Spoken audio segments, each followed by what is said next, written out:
홍수가 일어나면 온 땅에 물이 넘쳐납니다. 그러나 정작 마실 물이 부족해서 많은 사람들이 고통을 겪고 있습니다. 물은 많은데 필요한 물을 구하기가 어렵습니다. 찾아야 합니다. 그와 같이 세상에는 많은 사람들이 있습니다. 그러나 정작 필요한 사람을 찾을 때는 구하기가 어렵습니다. 쉽지 않습니다. 하나님이 어떤 목적을 가지고 사람을 찾을 때에도 마찬가지입니다. 성경을 읽으면서 하나님이 언제 어떤 사람을 찾을 때 가장 신중하게 찾으셨을까? 저는 마리아와 요셉을 찾을 때라고 생각합니다. 하나님이 이 땅에 죄의 문제를 해결하시기 위해서 그의 독생자 예수 그리스도를 이 땅에 보내시고자 할 때에 어느 가정에 보내실 것인가? 굉장히 고민이 될 것 같습니다. 저희가 올 여름 방학에는 칼람 아메리카라는 프로그램을 시작합니다. 그동안은 저희 칼람 영어 팀들이 중국, 일본, 카자흐스탄, 파키스탄 여러 나라를 다니면서 영어를 통해서 복음을 증거했습니다. 이번에는 그 나라에 있는 학생들을 이곳에 불러서 한 달간 숙식을 하면서 그들에게 영어도 가르치면서 그들에게 복음을 전개하려고 계획하고 있습니다. 그런데 이 중학교 다니는 학생들이 이곳에 오는데 부모님들이 제일 염려하는 게 어느 집에서 지낼 거냐 하는 겁니다. 홈스테이 하는 집이 어떤 집이냐, 그 사람들이 어떤 사람인가, 신앙은 어떤 신앙의 칼날을 가지고 있는가, 이런 것들을 얼마나 관심 있게 하는지 모릅니다. 주님도 그러시는 겁니다. 독생자를 보내셔야 될 때에 하나님이 어느 가정에 보내겠습니까? 마리아와 요셉인데 마리아는 주의 계집종이오니 하나님의 뜻대로 사용해 주십시오라는 이런 믿음의 고백을 하는 거 보면 하나님이 쓰실만 하시구나. 그런데 우리가 더 관심 있게 주목해서 봐야 될 사람은 요셉입니다. 요셉은 어느 날 보니까 정혼한 아내가 될 자매의 배가 불러오기 시작하는 겁니다. 그런데 분명히 그 아이가 내 아이가 아니라는 건 알고 있습니다. 사랑해서 결혼을 약속한 관계인데 이것이 배반이 돼서 돌아왔습니다. 얼마나 실망하는지, 기대가 좌절되는지, 그 실망과 함께 분노가 싹 터오를 수 있습니다. 그런데 그때에 저 여인의 뱃속에 있는 아이가 내 아이가 아닙니다 라는 말 한마디만 하면 이 마리아는 성문에 끌려가서 돌에 맞아 죽게 되어 있습니다. 그것이 그 당시의 법입니다.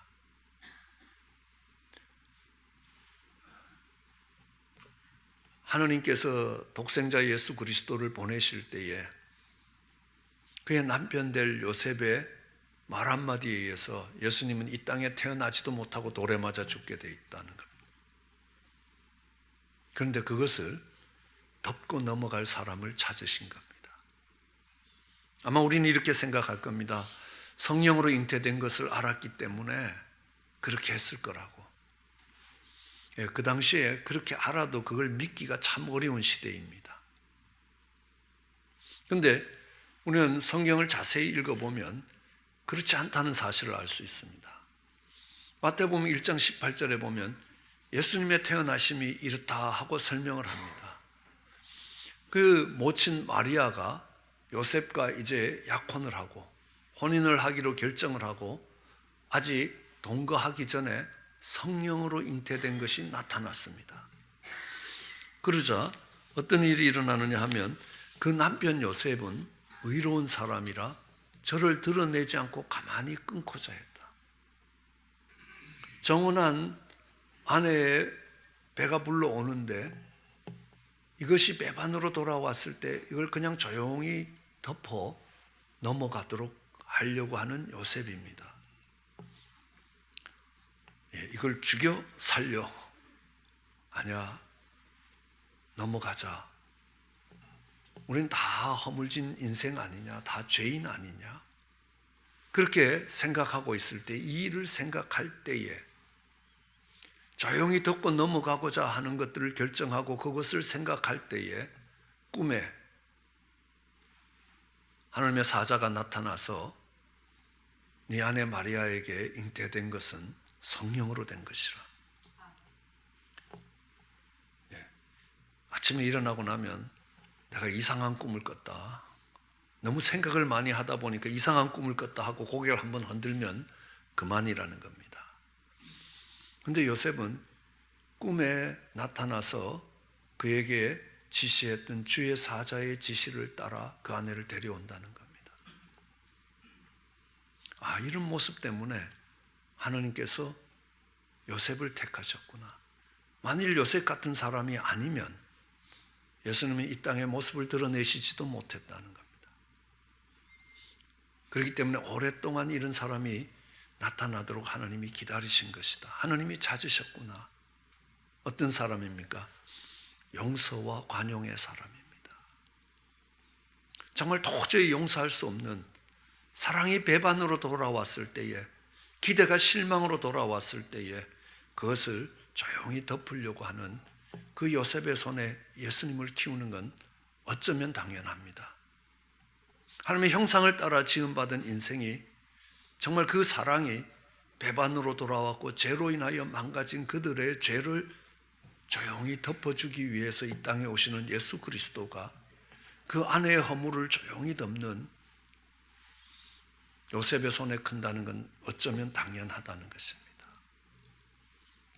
죄의 문제를 해결하시기 위해서 하나님이 찾으시는 사람은 그 죄를 지적하고 죄를 떠나는 굳은 결단이 아니라 용서와 관용으로 그 죄를 덮어줄 수 있는 사람입니다.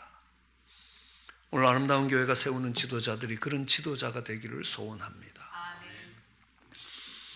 저는 짧은 한 예화를 읽으면서 참 오래오래 감동이 된 적이 있습니다. 독일의 음악가 리스트라는 사람입니다. 당대에 아주 잘 알려진 음악가였습니다.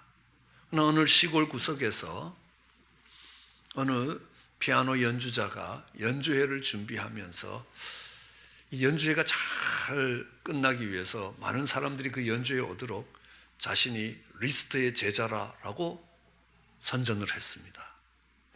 근데 리스트하고 만나본 적도 없거든요.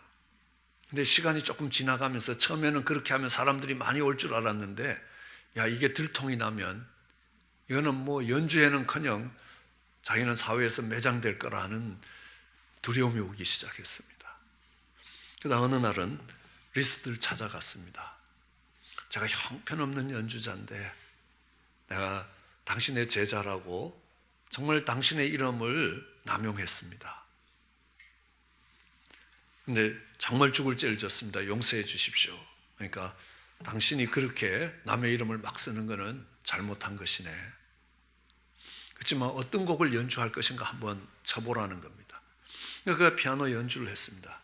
중간에 가다가 거기 잠깐 서서 다시 치라고, 이 부분은 이렇게 연주해야 되네 라고 가르쳐 주는 겁니다. 그렇게 몇 번을 하면서 이제 곡의 연습이 끝났습니다. 그리고 리스트가 이야기합니다. 한 번을 배워도 배운 것이니 이제 당신은 내 제자요. 그리고 당신 음악회의 제일 마지막에 내가 한 곡을 연주해 주겠다는 겁니다.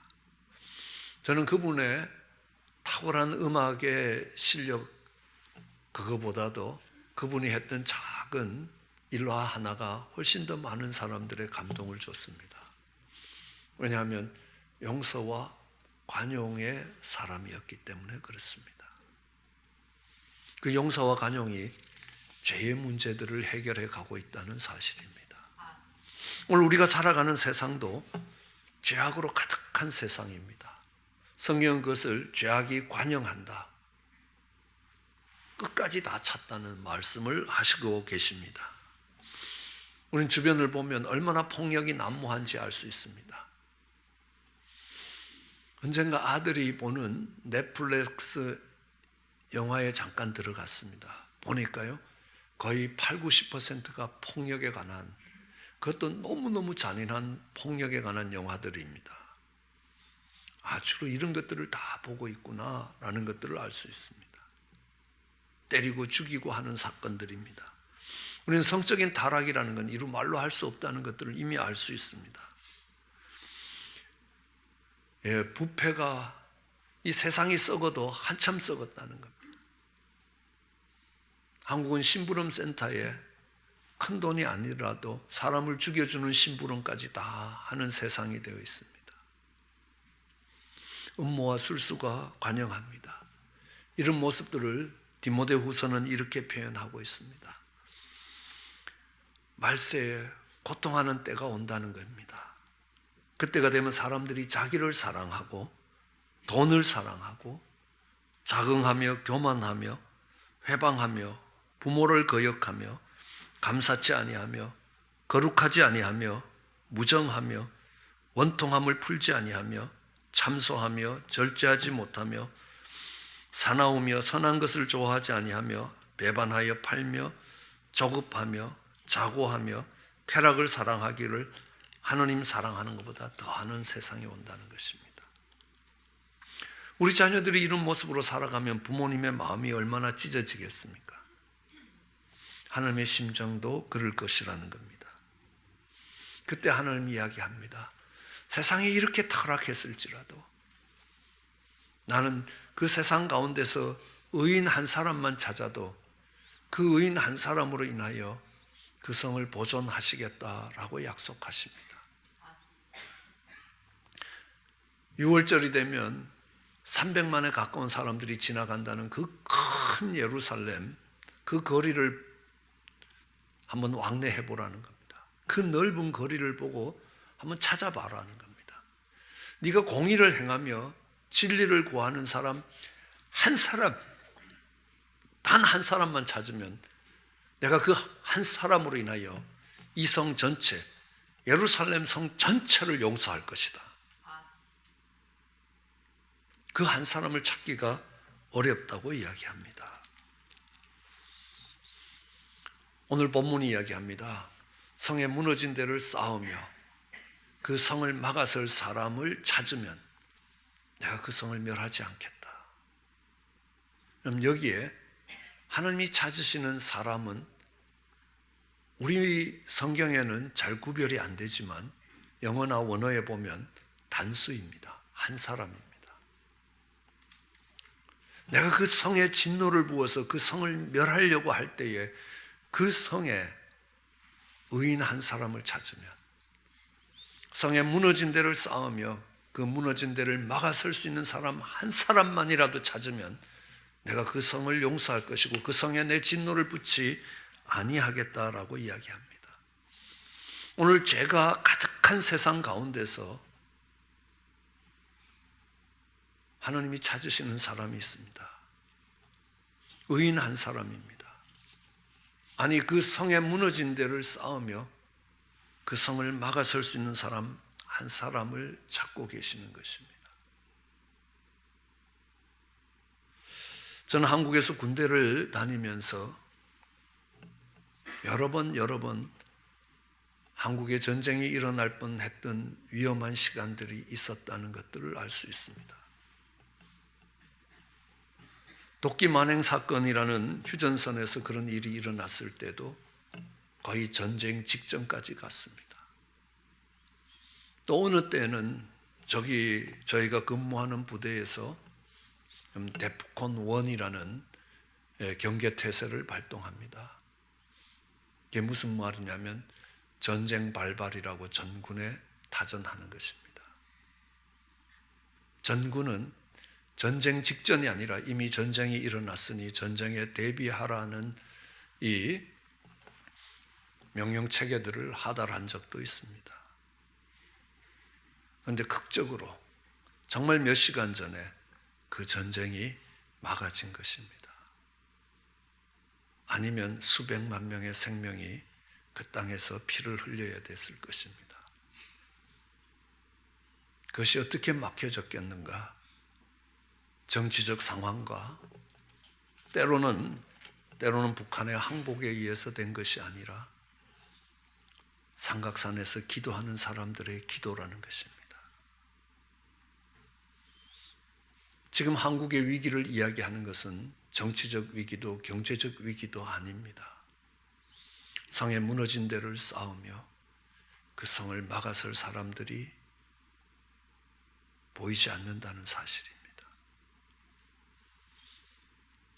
죄악으로 인하여 하나님의 진노 앞에 놓여서 정말 멸망으로 갈 때에 하나님이 찾으시는 사람, 그 한 사람이 있으면 하나님이 그 성을 보존하신다고 약속하십니다.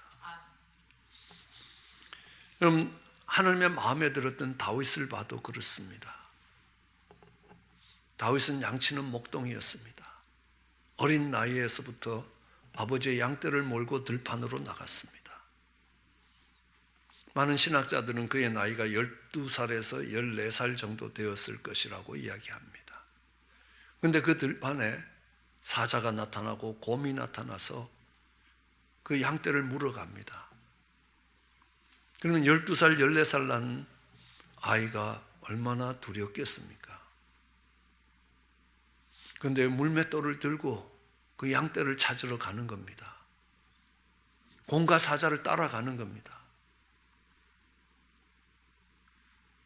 죽음으로 잡혀가는 양 한 마리를 건지기 위해서 자기 목숨을 걸었습니다. 그게 하나님께서 다윗을 주목하신 첫 번째 이유입니다.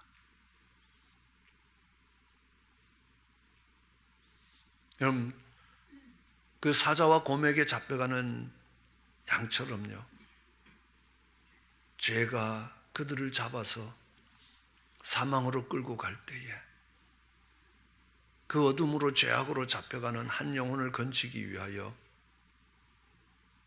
목숨을 거는 그 사람을 하나님이 귀하게 여기신다는 겁니다. 다윗과 같이 내 마음에 합한 자라고 이야기하십니다. 오늘 우리 주변을 보면 적지 않은 사람이 그 죄에 잡혀서 어둠으로 사망으로 끌려가고 있는 것을 보게 됩니다. 그때에 정말 내가 가진 것이 보잘것없습니다. 많은 물질을 가진 것도 아니고 많은 지식을 가진 것도 아니고 인생의 연륜이 갖춰진 것도 아니라는 겁니다. 훌륭한 무기 체계가 있었던 것도 아닙니다. 전쟁의 경험이 있었던 것도 아닙니다. 그런 다윗과 같이 연약하고 부족한 인생이 칼도 창도 아니고 물맷돌을 들고 짱돌 하나 들고 그것을 던지면서 쫓아가서 그 양떼를 구하는 모습입니다. 그 다윗을 하나님이 내 마음에 합한 자라고 이야기하시는 것입니다. 예. 성이 무너지고 무너진 성을 쌓으며 그것을 막아서는 사람입니다.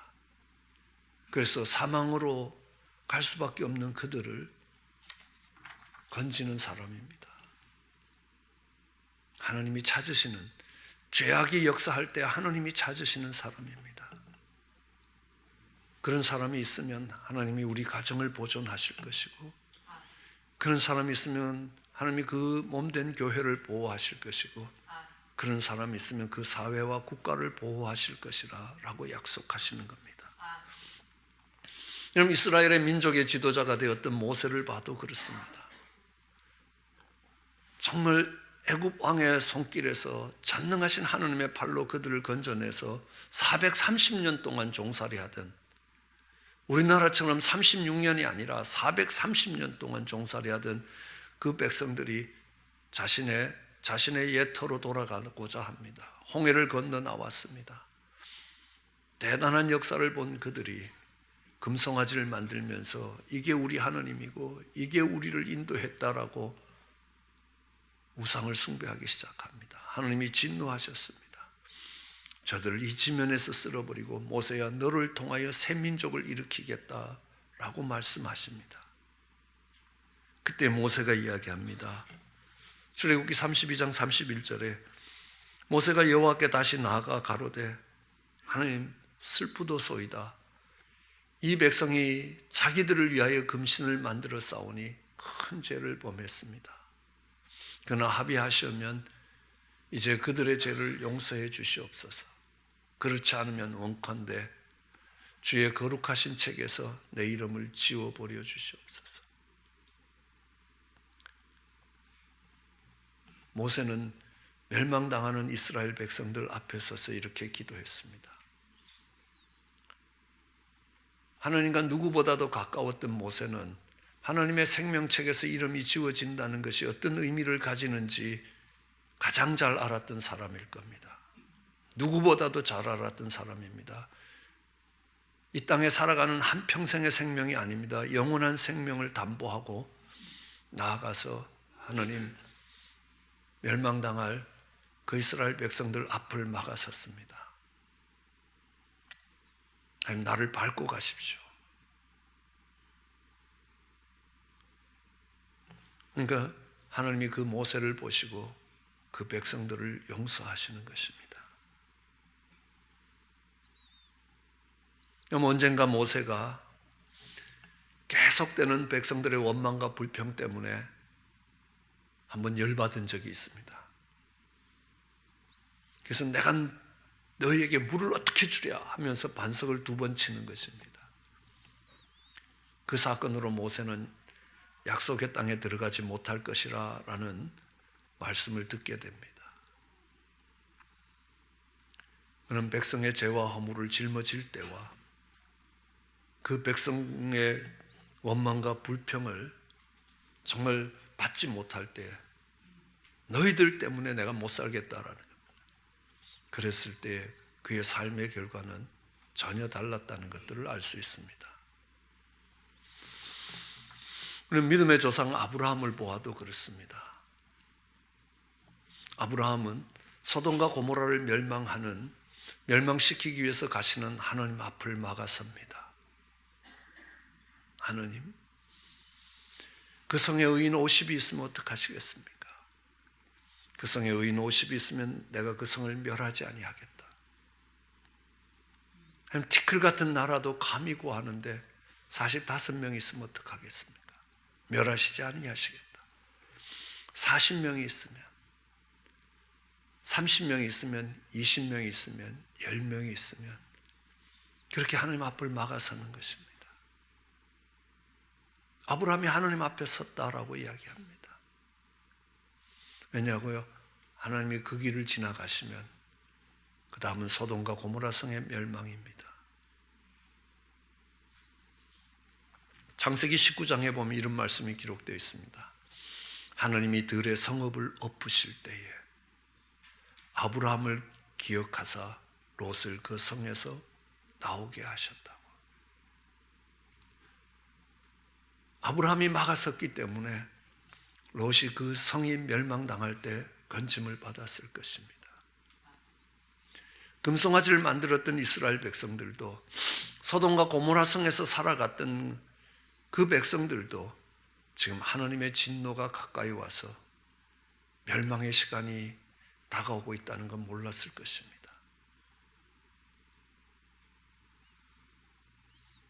그것을 알고 있었던 아브라함과 그것을 알고 있었던 모세가 그 앞을 막아선 겁니다. 아니, 성에 무너진 데를 막아선 것입니다. 그래서 그 성에, 그 롯 위에 하나님의 진노가 내리지 않게 했던 것입니다. 우리는 그런 사람들을 하나님이 찾고 계십니다. 교회가 세우는 지도자들이 그런 하나님이 찾으시는 사람들이 되기를 소원하고 있습니다. 아브라함을 생각해 보십시오. 아브라함은 내가 살겠다고 아내를 애굽 왕에게 팔아 넘길 때도 있었습니다. 참 수치스러운 순간입니다. 세상 가운데서 하나님의 사람으로 빛된 삶을 살아야 될 그 아브라함이 오히려 세상으로부터 꾸지람을 받습니다. 왜 너는 그렇게 말하지 아니하였느냐?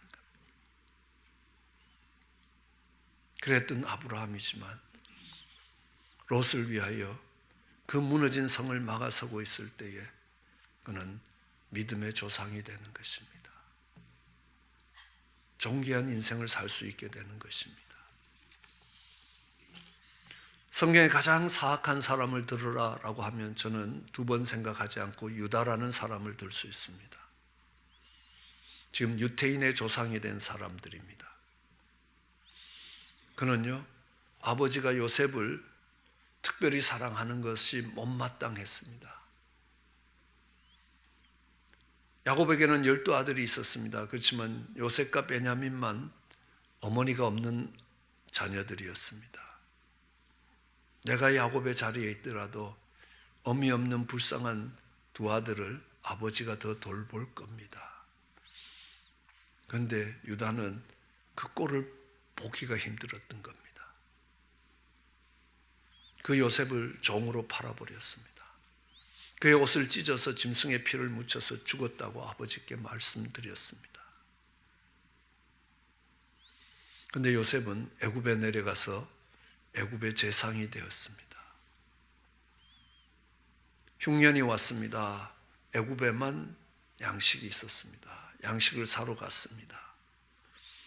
다음에 양식을 사러 올 때는 동생 베냐민을 데리고 오라고 했습니다. 베냐민을 데리고 왔습니다. 요셉이 그 베냐민의 자루 속에 점치는 은잔을 숨겨놓고 누명을 씌웠습니다. 그리고 네가 내 소중한 것을 훔쳤으니 이제 너는 내 종이 되어야 된다라고 이야기합니다. 그때 유다가 베냐민, 너 왜 그랬느냐? 왜 남의 물건에 손을 댔느냐? 네가 하나님 백성으로 살면서 그렇게 사는 거 누가 그렇게 가르쳤느냐? 그렇게 베냐민을 향하여 손가락질하지 않았습니다. 베냐민의 허물을 보지 않았습니다. 그 베냐민 앞을 막아섰습니다. 이 아이의 생명과 아버지의 생명이 연결되어 있다. 이 아이가 돌아가지 아니하면 우리 아버지가 정말 곱게 눈 감을 수 없게 될 것이라. 그러니까 나를 종으로 삼고 이 아이를 돌려보내달라라고 이야기합니다. 옛날엔 동생을 종으로 팔던 그가 이제 동생의 제약을 막아서면서 자신을 종으로 드리는 겁니다. 그는 형제들의 지도자가 됐습니다. 형제들의 찬송이 됐습니다. 치리자의 지팡이와 통치자의 홀이 그 유다의 집을 떠나지 않을 것이라고요. 그것은 이스라엘 가운데의 지도자, 이스라엘의 왕이 다 유다 출신으로 올 것이라고요. 그뿐만이 아닙니다. 예수 그리스도가 유다 출신으로 오시는 겁니다. 왜요? 정말 죄악으로 영원히 종이 되어야 될 베냐민 앞을 막아선 유다처럼 죄악으로 어둠의 종이 되고 사단의 종이 되어 정말 괴로운 인생을 살아가야 될 우리 인생들의 죄짐을 짊어지고 그 앞을 막아서는 예수 그리스도가 유다의 후손으로 오는 것은 당연하다는 것입니다. 그것이 하나님이 말씀하시는 하나님의 공동체, 이스라엘의 지도자의 모습이라는 겁니다. 오늘 우리의 형편을 보면 우리 가정의 한 축이 무너져 있을 수 있습니다. 보기가 흉하고요. 사나운 짐승들도 그리로 들어올 수 있습니다. 그것을 막아서는 자가 필요합니다. 성을 쌓다가 안 되면 몸으로 막는 것입니다. 그런 사람이 있으면 그 가정은 보존될 것이라고 약속하십니다. 그런 사람이 있으면 그 교회는 보존될 것이라고 약속하십니다. 그런 사람이 있으면 그 사회와 나라는 보존될 것입니다. 하나님이 이 시대에 찾으시는 사람입니다. 하나님이 이 교회 가운데서 찾으시는 사람들입니다. 우리 모두가 하나님이 찾으시는 그런 사람 되기를 원합니다. 그래서 정말 하나님이 약속하셨던 그 약속이 그로 인하여 성취되는 아름다운 역사가 있기를 주의 이름으로 축원합니다. 기도하시겠습니다.